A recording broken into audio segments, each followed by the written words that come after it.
অনেকেই ভাবে বয়সের সাথে অনুভূতির অদ্ভুত একটা মিল আছে। বয়স বাড়ার সাথে সাথে অনুভূতিও কেমন যেন ফ্যাকাশে হতে থাকে। তবে সত্যিকার অর্থে অনুভূতি যদি তার মূল্য না পায়, তবেই তার রূপ পরিবর্তন হতে থাকে। যে বয়সে যেটার প্রয়োজন যদি সে বয়সেই না পাওয়া যায়, তবে সেই কাঙ্ক্ষিত জিনিসের প্রতি মানুষের আকর্ষণ থাকে না। অনুভূতির উপর প্রভাব পড়লে হয় সেই অনুভূতি তীব্র হয়, আর নয়তো ক্ষীণ হয়ে যায়। যারা ছোট থেকেই নিজের অনুভূতির মূল্য পায় না, তারা বড় হওয়ার পর উদাসীন মনে থাকে। আর এই উদাসীনতা তাদের চরম হতাশার দিকে ঠেলে দেয়।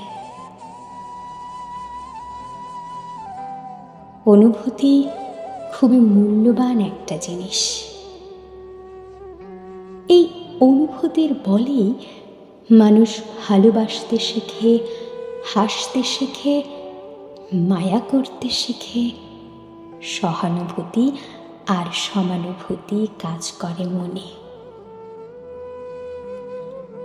আর যখনই মানুষ তার অনুভূতিতে আঘাত পায়, তখন সে পুরোপুরি নীরব হয়ে যায়। অনুভূতির মূল্য ঠিক তাদের কাছেই পাওয়া যায় না যারা আপনার কোনো প্রয়োজনই বোধ করে না, আপনাকে অবহেলা করতে কিংবা অসম্মান করতে দ্বিতীয়বার ভাবে না, যারা আপনাকে কোনোভাবেই পছন্দ করে না। তবে আপনার অনুভূতি তার কাছেই মূল্য পাবে যে আপনাকে যে কোনো অবস্থায়, যে কোনো পরিস্থিতিতে ভালোবাসে, আপনার প্রতি যার মনে মায়া আর আবেগ কাজ করে,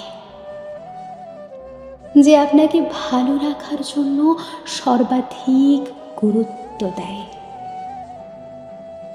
মনে রাখবেন, যার কাছে আপনার অনুভূতির কোনো মূল্যই নেই, সে আপনাকে কখনোই বুঝবে না।